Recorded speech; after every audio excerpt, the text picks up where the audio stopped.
¿Qué sucede cuando crees que Dios te está llamando a ser sacerdote, pero de pronto te das cuenta de que como que esa no era tu vocación? Ay, Dios mío, qué fuerte. Bienvenido de nuevo a tu espacio, ¡Revival!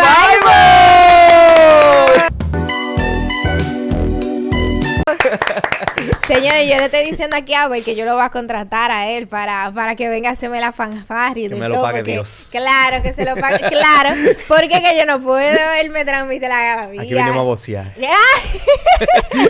Abel, pues la gente no te conoce. ¿Quién tú eres? ¿Qué te pasa? Ni tú me conoces, tú y yo nos estamos conociendo hoy. Pero no diga eso, que eso no se dice. Ay, Dios mío, señor. Te dañé el programa. Perdón. Nada que ver. Cuéntanos quién eres, qué haces, a qué te dedicas. Hola, yo soy Abel Ángeles. Soy esposo de Marieli Tavares. Eso es lo primero que tengo que decir. ¡Ay, Dios santo! Soy un católico entregado a la misión de Jesús, que es evangelizar. Amén. De muchas formas, trato de buscarle la manera donde me toque en el momento, pero trato de ser un discípulo de Jesús donde quiera que voy. Soy corredor de seguros, de profesión, junto con mi padre, en una firma Matos Corredores de Seguros. Muy bien. Y cuéntame, ¿tú estudiaste algo relacionado a eso en la universidad o Administración de empresas, porque el seguro no te lo enseñan en ningún lado. El seguro tú lo aprendes practicando. El seguro lo aprendes tú, ¿eh? Claro. Esa como que no la dan todavía. Es que no te lo dan en ningún lado prácticamente. En un sitio más que otro dan una materia, un curso, pero... algo así, un diplomado. Pero es una carrera muy bella y realmente debería hasta tratarse un poquito más. Porque todos, de alguna manera u otra, tenemos que asegurar algo. Aunque sea un seguro de salud, aunque sea un seguro de vehículos, o sea, todo. Y tú no te dejas engañar. Bueno, pues... Uno procura ser el mejor, pero ¿cómo la gente sabe que tú eres el mejor en lo que haces si ni siquiera sabes qué es lo que hace? No veo fallos en tu lógica realmente. De aquí voy a salir yo vendiéndole a Ya Gabriel. te sabe, y de todo, y contratando servicios. Ay, Dios mío. Entonces, a ver, una pregunta. Si tú pudieras definirte en 3 palabras, ¿cuáles serían? ¿Y por qué? Alegría. Dicen que yo soy demasiado chispeante. En verdad, sí. Confirmo. Trato, procuro. No me gusta ni decirlo porque cuando tú lo dices como que no lo eres. Exacto. Pero trato de ser lo más humilde posible donde quiera que estoy. Procuro. Entiendo que es el valor más hermoso de una persona. Eso sea. Y soy un seguidor de Cristo. Donde quiera, en todos los ambientes, en todos los aspectos en los que me mueva, trato de que se refleje que soy seguidor de Cristo. Amén. Me encanta. Y bueno, Abel, vamos a empezar por el inicio, porque tú sabes ¿No se que... puede empezar por el final? Claro, porque las cosas como son. ¿De dónde le viene la fe a Abel? Porque tú, desde el primer momento en que abriste la boca, dijiste que tú estás aquí para continuar la misión de Jesús de evangelizar. Entonces, eso es algo que yo pienso que debe de trabajarse mucho para que una persona, desde que abre la boca, eso sea lo primero que piense en decirte de sí mismo. Y más que decírtelo, era lo mismo que estábamos hablando tú y yo ahora mismo, de que no hay que decirlo. Es que cuando tú vives eso... Que se te note. Simplemente se nota. Que se te note. Entonces, quiero preguntarte, ¿de dónde le viene inicialmente la fe a Abel? Mi fe ha sido un proceso muy progresivo. O sea, yo he pasado por muchas etapas. ¿Y cuánto tiene Dios que probar a uno para uno que digan, wow, qué fe? ¿Verdad? Ya tú sabes. Desde mi familia, evidentemente, mi familia muy católica, muy creyente, muy practicante, muy servidora en diferentes movimientos. Eso desde niño se me iba pegando de alguna forma. Tengo 2 tíos sacerdotes, uno de ellos dejó el ministerio, pero pasé toda mi vida viéndolo también sirviendo. Y todo eso fue forjando en mí un deseo de conocer las cosas de Dios, las cosas de la iglesia. Desde niño me dio muchas ganas de ser monaguillo. Yo tenía como algunos 7 años. Wow. Como algunos 7 años tenía. Y cuando yo serví la primera vez en el altar, me acuerdo, yo era el más feliz de todos. De ahí para allá yo nada más quería estar metido en la iglesia, siendo monaguillo en la misa de los domingos. Y te estoy hablando de 8 años que mis padres tuvieron una etapa en su vida de fe como que un poquito apagada por situaciones que sucedieron y no estaban yendo a misa los domingos. Pero yo agarraba, le cogía el teléfono a papi para poner una alarma al otro día tempranito, levantarme temprano para ir a la misa, me iba en la bicicleta porque yo quería ser monaguillo y servir en el altar. Wow. Y para mí eso fue, me marcó mi infancia desde niño viendo las cosas de la iglesia, sirviendo en el altar, aprendiendo las cosas de la iglesia. Amo aprender de la iglesia, porque nuestra madre es una maestra y todos los días aprendo algo nuevo de ella. Y si te puedo hacer una pregunta, tú viendo hacia atrás, quizás... Yo creo que tú viniste a hacerme preguntas, sí, ¿no? Sí, pero ya, discúlpame. Ya, jodiendo.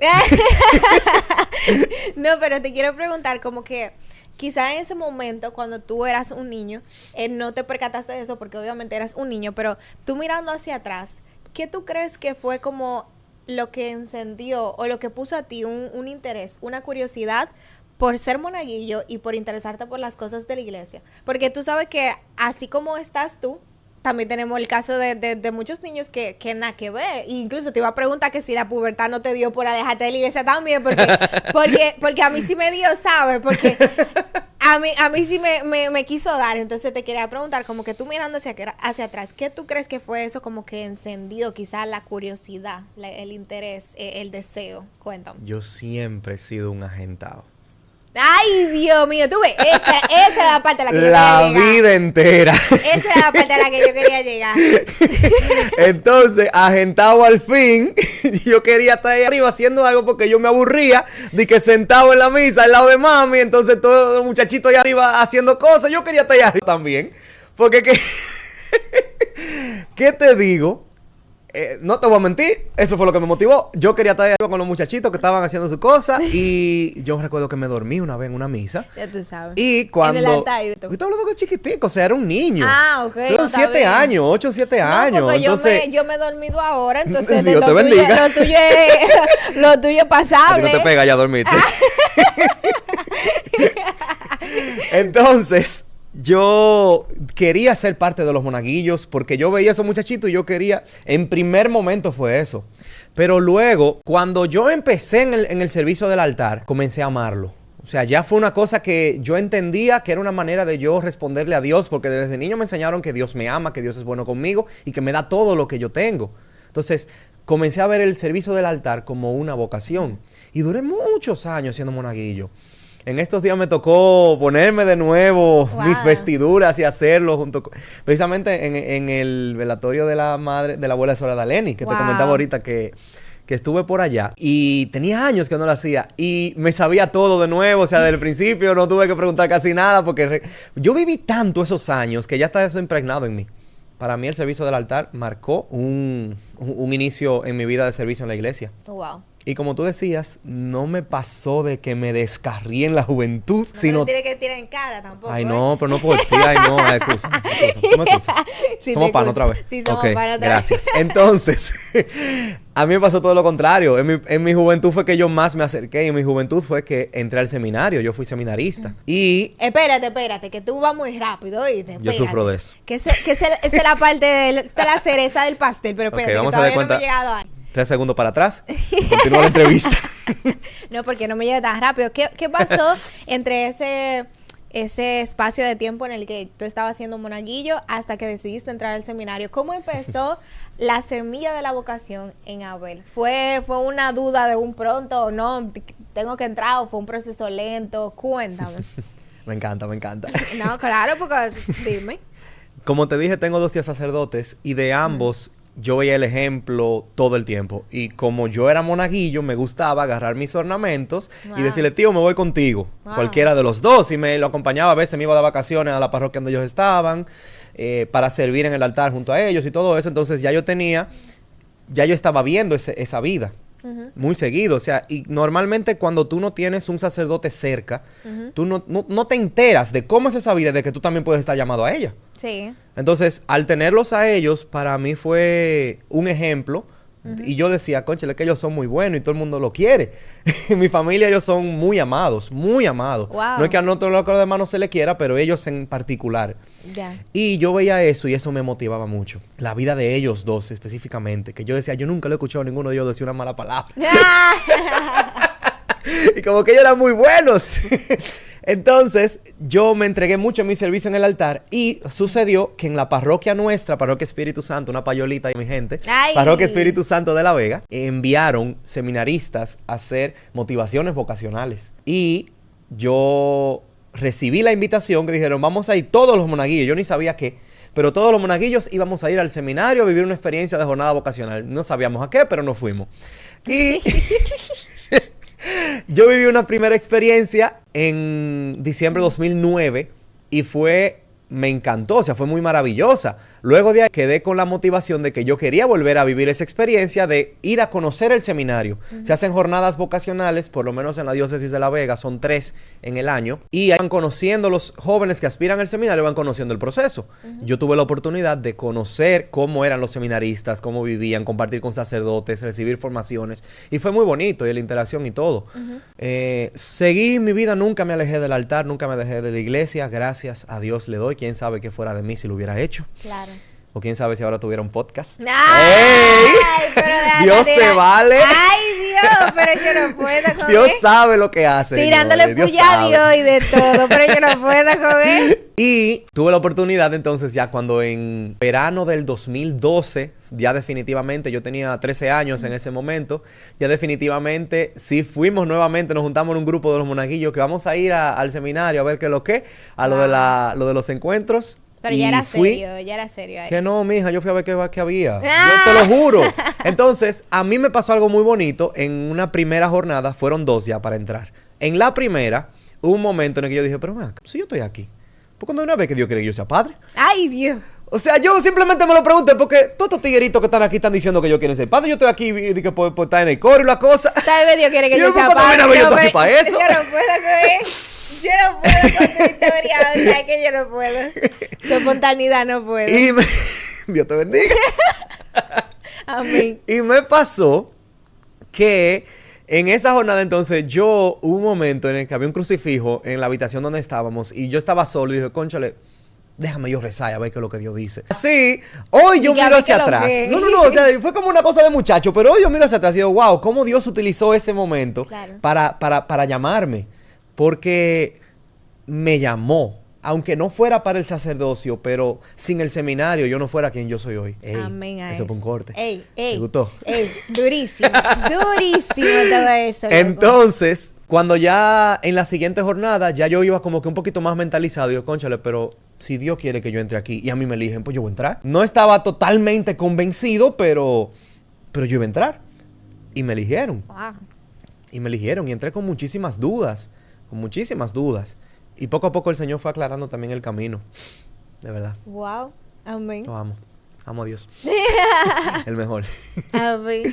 No, pero mira, me llama mucho la atención que en cierto modo yo te veo como, o sea, veo que tu actitud en ese momento fue muy decidida. Y digo esto porque usualmente cuando uno está discerniendo la vocación, uno suele sentir miedo. Yo pienso que al final el miedo hay que aprender a vivir con él. O sea, independientemente porque si nos lleváramos de él, no hiciéramos muchas cosas. Y me llama eso la atención porque recuerdo que también cuando yo estaba en ese periodo de mi vida donde me preguntaba, Señor, ¿qué tú quieres de mí? Y es una pregunta que es algo que quiero resaltar. Es una pregunta que le hacemos a Dios todos los días. O sea, deberíamos de preguntarle eso a Dios todos los días. ¿Qué tú quieres de mí? Ni independientemente de si ya tú tienes 20 años casado o tienes ya 60 años de consagrado en la vida religiosa. Señor, ¿qué tú quieres de mí? Porque quién sabe quién sabe, y al final es como que todos los días la misericordia se renueva, el Señor te va llevando, y es como lo que Jesús dice, o sea, mi gracia te basta para el día de hoy, pero mañana tú me lo dejas a mí, o sea, entonces me sorprende mucho que tú me dices como que yo no estaba del todo seguro, pero de alguna manera u otra me lancé, y yo pienso que eso es algo que nosotros necesitamos realmente. No, claro, y todos los días Dios te va a pedir algo nuevo. No es que tú vas a hacer todo el tiempo lo mismo. Yo hablaba antes días con una amiga mía, una payola para Katiuska. Katiuska decía, yo pensaba que cuando yo fuera grande iba a llegar un momento en mi vida en el que yo ya iba a estar todo resuelto, que ya yo iba a ser suficientemente madura, que no iba a tener situaciones. Y mira cómo uno todavía vive pasando cosas cada rato. O sea, todos los días Dios te va a pedir algo nuevo. Todos los días Dios te va a hacer una llamada nueva, te va a hacer una invitación nueva, y tú eres el que tiene que tratar de todos los días estar más cerca de Él para saber identificar cuando Él te pida algo. Eso es así. Y es muy bonito, o sea, te mencionaba ahorita, tras bambalinas, que mi papá, mis padres habían tenido una vida activa en la iglesia mucho tiempo, o sea, se enfriaron por un tiempo también. Y en estos días, a mi papá le hicieron una invitación para que fuera a dar el retiro de hombres en Semana Santa en una parroquia. ¡Wow! Entonces mi papá estaba en estos días como que, wow, es que Dios está diciendo cosas. Una payola para papi. ¿Cuántas payolas yo he dado ya en este canal? En este episodio. No, yo te voy a empezar a cobrar porque tú... como así, ¿no? No, porque yo te hice el intro, acuérdate. No, Guau, es un cónchale, trueque. ya no puedo decir Es un nada, trueque, vale. es un trueque. Ya, bueno, está bien. Haz lo que tú quieres, entonces. No, pero mira, qué chulada eso. Entonces, cuéntame, cuando ya tú estabas dentro del seminario, ¿cómo fue el proceso? ¿Cómo te sentiste? ¿Qué fue lo que más, o sea, si pudieras decirme, mira, esta experiencia a mí me marcó por el resto de mi vida, o sea, es que yo me acuerdo de que esto me pasó acá. Y también dime por qué tú dices que tú, sin haber pasado por el seminario, no serías la persona que eres hoy. El seminario forjó el Abel que soy hoy, definitivamente. La formación académica que uno recibe, espiritual, la vida en comunidad, para mí eso fue un boom. O sea, yo dije, wow, estoy haciendo algo con mi vida. Hasta el punto de llegar a pensar eso. Porque, Wow. y te digo, yo era un niño, o sea, yo tenía 13 años. Muchos niños de 13 años hoy en día ni siquiera saben ni qué quieren. Ni siquiera Ni están siquiera se preguntan pensando cosas. qué quieren. O sea, y yo me pongo a pensar cómo Dios se valió de toda esa etapa para hacerme a mí, para empezar a formarme, a prepararme para quien soy hoy en día. Y me siento muy orgulloso de quien soy.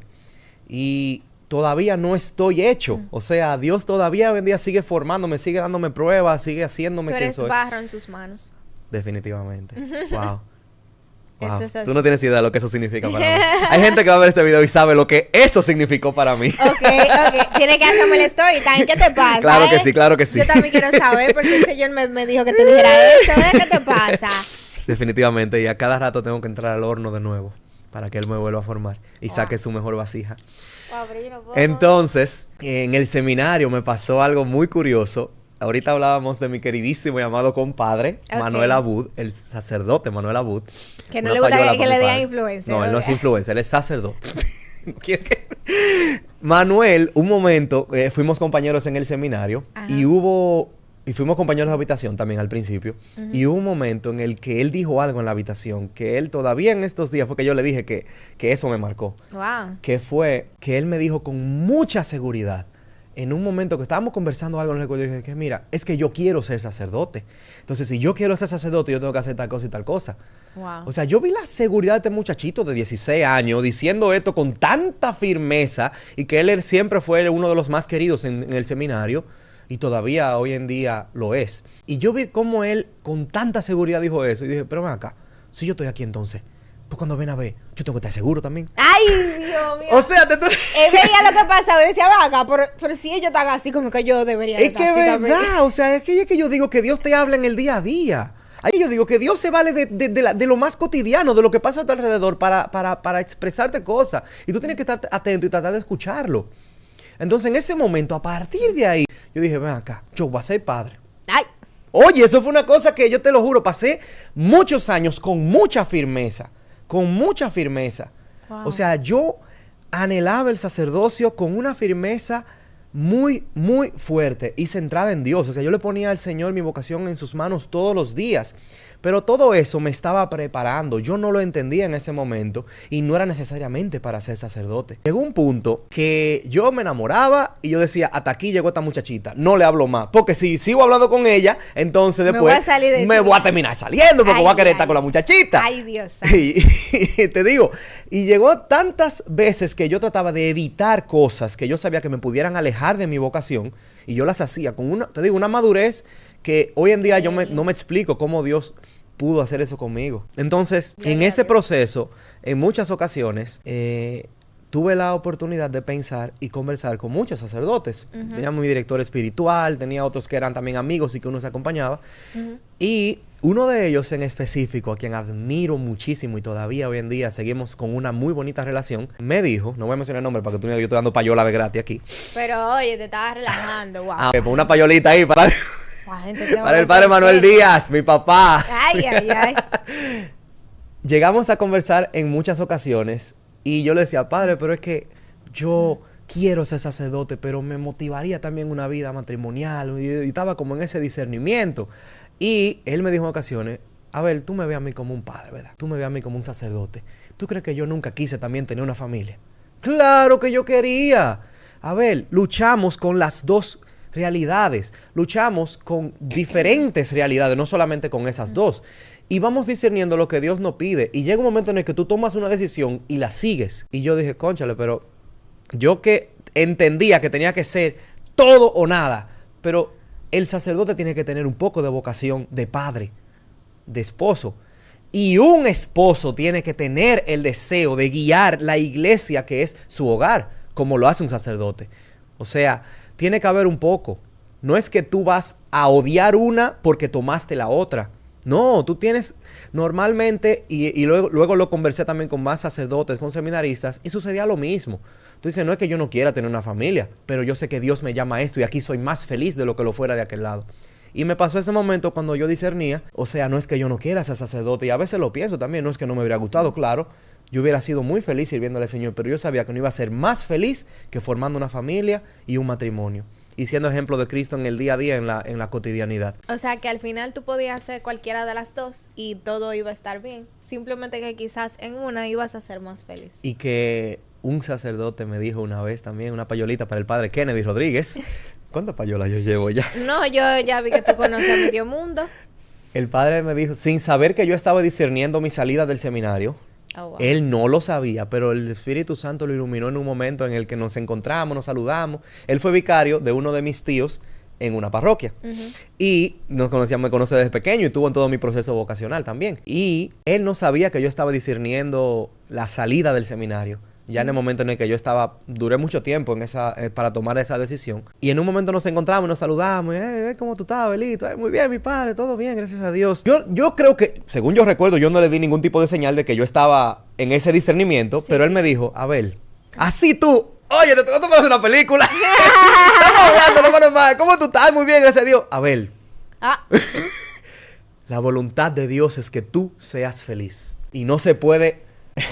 Wow, pero y tú no vas a ser feliz hasta que hagas la voluntad de Dios. Yo quedé. Yo me hubiese quedado así. Porque yo terminé de confirmar mi decisión. Y dije, yo voy a salir. Me sentí libre de hacerlo en ese momento. Wow. ¿Te gustó? No, durísimo, loco. Yo estoy... Durísimo, man. No, y ahora me estoy poniendo... Yo así también me doy recordando todo eso. ¡Wow! Te estoy diciendo, mira, yo a veces le digo a las personas, mira, uno se sienta a hablar con una gente media hora y uno se lleva las enseñanzas que esa persona ha adquirido durante 20 años. Es lo mismo que pasa con los libros, que tú te llevas la experiencia de vida de una gente que ha vivido 80 años en un par de páginas. Y eso es muy valioso. Y algo que también te quería comentar y que me está resonando mucho ahora, es que me identifico con muchas de las cosas que tú dices, porque también en mi proceso vocacional, algo que a mí me afectaba mucho y que es una pregunta picante que te tengo para que tú también nos digas tu opinión, es que yo veía que nuestra amada iglesia, la mayoría de las personas que nosotros reconocemos como santos y que son estas personas que nosotros admiramos, mira, yo hasta llevo ahora mismo la reliquia de San José Sánchez del Río, que fue un joven que murió mártir. Jovencito, como de 14 años, porque nunca, o sea, porque a pesar de que lo pasó un sufrimiento increíble, incluso hasta la planta de los pies se la quitaron, la mandíbula se la rompieron, o sea, muchísimas cosas. Nunca dejó de gritar que Cristo era Rey del universo. Entonces, ¡Viva Cristo Rey! ¡Viva Cristo Rey! Entonces, uno ve a estas personas y uno dice, wow, pero es que yo estoy llamado a esto. Independientemente de que yo esté casada con alguien o de que esté en la vida consagrada, yo estoy llamado a esta santidad de darle mi vida a Dios por completo. Y me encanta una frase de la hermana Claire que dice, o todo o nada. Y yo entiendo que es esa misma frase, quizá lo que también a veces a nosotros hace, que la vocación nos dé miedo. Y como tú dices, que uno siente, por ejemplo, tú dices que cuando este sacerdote te dijo que la voluntad de Dios era que tú fueras feliz, eso a ti te quita un peso de encima. Claro, porque ya tú me liberó. No, real, porque ya tú no sentías como esa culpa de que si tú te ibas, como que tú iba no estabas... a hacer sentir mal a Dios. Exactamente. ¡Wow, papá Dios! ¡Wow, papá Dios! Gente que te... No, pero es que yo no puedo. Real, o sea, y me siento... Y así funciona el espíritu. De verdad. Y me siento totalmente identificada contigo porque a veces uno siente como que si uno se sale, uno no hizo la voluntad de Dios o no se entregó por completo. Y ahí es donde viene la pregunta que te quiero hacer, y es que nosotros solemos decir que los sacerdotes, las hermanas religiosas y todas estas personas que se entregan a la vida consagrada le entregan todo a Dios. siempre se usa esa frase como, esta persona decidió entregarle todo a Dios porque se dio a la vida consagrada. Pero nosotros no decimos eso a la gente que se casa. Esa gente como que se lo guardaron. Como que no fue tan Cuando así. es todo lo contrario. Entonces, yo quiero preguntarte, ¿realmente se puede ser tan santo en la vida matrimonial como se puede ser en la vida consagrada? Por supuesto que sí. Y me gusta a veces pensar que hasta ser santo en la vida laical puede ser más difícil que ser santo en el sacerdocio o en la vida consagrada. Porque un sacerdote llega a cualquier sitio con un clérima o una monja llega con sus hábitos y ya automáticamente todo el ambiente dice, esta gente de Dios, hay que portarse bien, tenemos que tratar nosotros de comportarnos, de no podemos decir malas palabras, no podemos aquí. Todo el mundo como que se vuelve un ambiente de respeto hacia esa persona por sus vestiduras o porque saben que es una persona consagrada. Con un laico no pasa así. Con un laico todo el ambiente continúa tal cual. Y es como que Dios te da la oportunidad de decir, aquí tienes este ambiente, ¿te quieres hacer parte de él? ¿O tú quieres ser mi discípulo en él y reflejarme a mí en él? Wow. No estoy menospreciando obviamente la vida consagrada, pero No, digo claro que digo que en un laico tiene un llamado también a hacerlo. Un laico tiene un llamado a reflejar a Cristo en la cotidianidad, en el día a día. Necesitamos más santos laicos. Hace poquito que canonizaron a San Carlo Acuti, a Pier Giorgio Frassati. Son personas que nos pueden inspirar a nosotros en nuestra vida cotidiana a llevar a Cristo. Exacto. Y necesitamos también personas que se comprometan en el todo desde una vida cotidiana. ¿Por qué yo no puedo hacerme santo en mi matrimonio? ¿Por qué no puedo hacerlo en mi trabajo? Que todos los clientes que yo atienda entiendan que están hablando con una persona de Dios. ¿Por qué yo no puedo comportarme como un verdadero cristiano cuando estoy en la calle y no me robo un semáforo? O cuando tengo una gente al lado que noto que necesita hasta un abrazo o necesita que tú vayas o simplemente que tú ores por alguien. O sea, yo puedo ser un cristiano y ser seguidor de Cristo y reflejarlo a Él en todo lo que yo hago. En todo. Entonces, o todo o nada, no es solamente o vas a ser consagrado o no lo vas a hacer. Todo o nada, tú vas a seguir a Cristo, te vas a casar por la iglesia, vas a llevar un verdadero matrimonio, vas a ser fiel a tu pareja. Eso es seguir a Cristo en la totalidad de tu vida. Vas a comulgar o vas a ser del montón que entiende que son cositas que no hay que cumplir necesariamente. Yo me voy a casar por la ley, vamos a ver cómo nos va. Me voy a alejar de la comunión, de la confesión, de los sacramentos y de la iglesia este tiempo. Luego yo sí veo, se te van los 25, 27 años. Si tú sabes que al final tú vas a caer en los pies de Jesús, ¿por qué le das larga? Si tú ves que al fin y al cabo termina una comunidad de tantas personas que pasan toda su vida y tú dices, concholano, cuando viejitos se meten a la iglesia. No, después de que ya tengan hijos es que yo veo que se metan a la iglesia. Ok, pues si tú ves que es así, ¿por qué tú vas a esperar? Si al fin y al cabo tú como quiera vas a caer ahí. Tú no sabes ni siquiera si vas a morir antes. ¿Por qué tú no le entregas tus mejores años? Tus mejores tiempos? A Dios no se le da la sobra. Y hay un espacio en la iglesia que tiene tu nombre. Hay un espacio en la iglesia que dice Gabriela Torres, ¿verdad? Gabriela Torres, la productora de Revival, que así se llama con tu nombre. Entonces, si te está esperando ese espacio, no se lo dejes a más nadie. Amén. Me fui en una. Amén. Amén. Mira, me recordaste la frase de Santa Catalina de Siena, que cuando seamos lo que de verdad fuimos creados para ser, vamos a prender en fuego el mundo entero. Y me acordaste a eso porque yo suelo decirle a los jóvenes de pastoral más que todo, que es mi servicio, es el don que me encanta, estar con los jóvenes. Les digo, mira, lo que Dios te destinó a ti para hacer, si tú no lo haces, nadie más lo va a hacer. Nadie puede hacer lo que tú fuiste creado para hacer, porque es que Dios te hizo a medida a ti para cumplir esa función en el mundo. Entonces, lo que tú no hagas por Cristo se va a quedar sin hacer.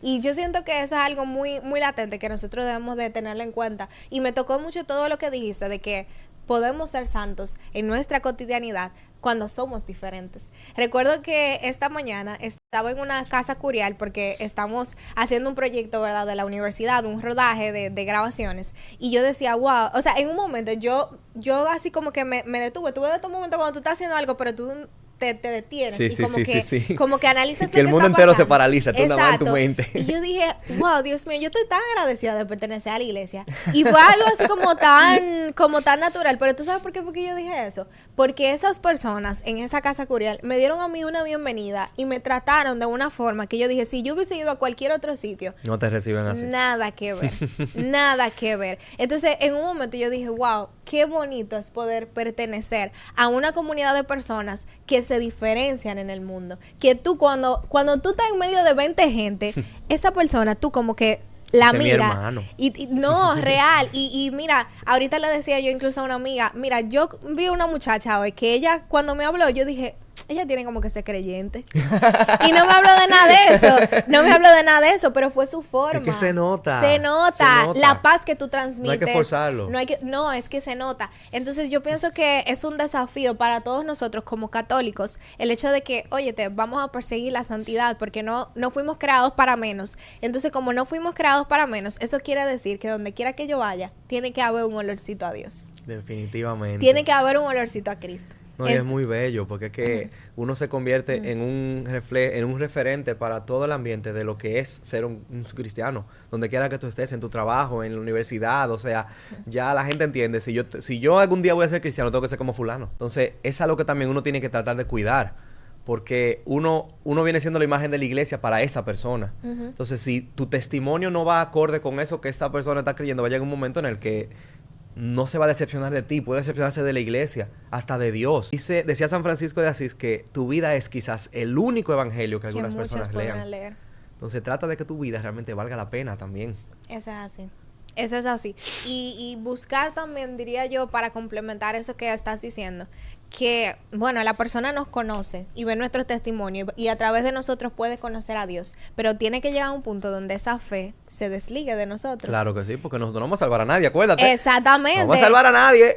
Y lo digo, y mira, es algo que me digo a mí misma realmente, no es que le digo a nadie, me lo digo a mí misma. Óyete, ya el primer paso, bueno, yo te voy a darlo, pero el segundo... Eres tú con Jesús que lo vas a dar, porque al final esa fe no es mía, esa fe es tuya. Claro. Y es a ti que Dios te está llamando, no a los dos. Y nos encontramos con mucha gente. Ay, y nos encontramos con mucha gente también que en un proceso de su vida dice, no, porque yo tuve una experiencia cuando joven de Dios y luego yo no seguí porque que ya no había tan cosas, o sea, porque no te tocaba, no, o sea, no era la gente que tenía que ir a buscarte a tu casa. Exacto. O sea, llega un punto en el que inclusive con muchas personas uno lo hace, uno lo busca a su casa, motivarlo porque hasta uno lo dice, último. no, mira, es que no lo puedo dejar y tal, y uno se siente llamado, pero es que al final esa fe debe de volverse Es tuya. que ahí pasa también lo que hablábamos ahorita tú y yo. A nosotros no nos toca salvar a nadie. O sea, a nosotros nos toca ser reflejo de Cristo, motivar a otros a seguir a Cristo. Los cristianos estamos llamados a eso. Y en el camino la gente irá viendo y la gente irá viviendo y el Señor irá llamando. Irá haciendo. Como el sembrador nosotros andamos tirando la semilla, pero no podemos esperar que nosotros seamos los que tiremos la semilla, los que la plantemos, los que vengamos a regar y los que luego vengamos a cosechar también. Negativo. No.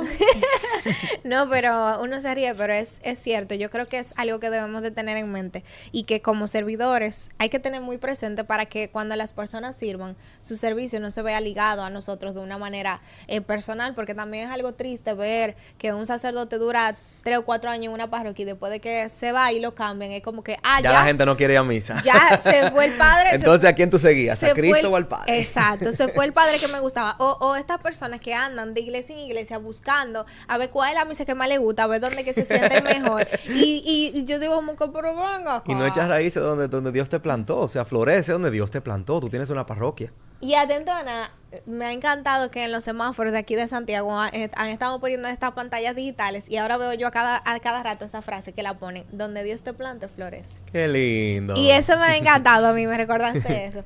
Pero Qué sí, bonito. yo creo que realmente se trata de todo esto, de hacer florecer aquello que Dios nos ha dado, porque a todos nos ha dado algo, y más que todo hacerlo florecer donde estamos ahora. No hay que esperar que yo me gradúe, que yo esto, que se cumpla aquello, que mi vida cambie, que mi mamá haga esto, lo otro. O sea, sí, porque que a veces estamos con esa actitud. No hay que esperar nada de eso. El Porque momento es más fácil ahora. postergar y dejar el compromiso para otro momento. Y el mundo necesita personas comprometidas.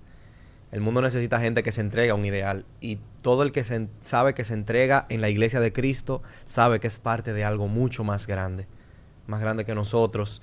Y recuerdo tanto, una de las experiencias más lindas de fe que yo he vivido fue que en el 2019 tuve la oportunidad de ir a la Jornada Mundial de la Juventud en Panamá. Tengo envidia. ¿Vamos para la próxima? No, vamos. No, la de Claudera no, que está muy lejos. ¡Ay, hielo! Es la siguiente. ¡Ay, hielo! No, pero yo no puedo. Y allá, wow, ver de frente al Papa Francisco, wow, compartir con tantos jóvenes, señores, las calles de Panamá completamente repletas de personas y en el momento de la consagración todo el mundo hincado, adorando a Jesús en la Eucaristía, todo el mundo convencido de lo mismo que tú, todo el mundo adorando el momento en el que el cielo vino a la tierra. Wow. O sea, tú te pones a pensar en todo eso, todos, diferentes idiomas, entendiendo una misma fe, practicando una misma fe. Eso fue demasiado hermoso. En ese momento fue de los que yo más en mi vida he entendido realmente que el que está en la iglesia es parte de algo más grande que él. Somos un cuerpo y cada uno de nosotros somos miembros, como y vamos dice. Donde quiera y es la misma fe, las mismas lecturas, la misma misa, los mismos gestos. Y tú te sientes en familia donde quiera que tú vas, te sientes en casa. Eso es así. Amén. Señora, no tengo más nada que decir. En verdad, estoy impactada. Tengo más preguntas que hacerte, honestamente. Porque en verdad, como que hay mucha tela que cortar. Y mira que en las cosas que íbamos hablando, yo siento que se sacan muchos detallitos. Que uno a veces hace la versión resumida, pero se pueden después desarrollar. Se sacan muchos detallitos interesantes. Entonces, nada, señora, en verdad, gracias a Abel. También queremos agradecerle a la Clínica Dental doctora Sugeri Morel, que nos colabora con este espacio. Recuerden que ellos están en Mao, Santiago y Esperanza. Así que ustedes me mandan un mensajito y nos ponemos en contacto, oiga lo que pasa. Y nada, sigan a Revival Movimiento en Instagram, YouTube. No, espérate, que no es así. ¿Cómo es? ¡Revival! Me encanta. Señora, hasta la próxima. Adiós.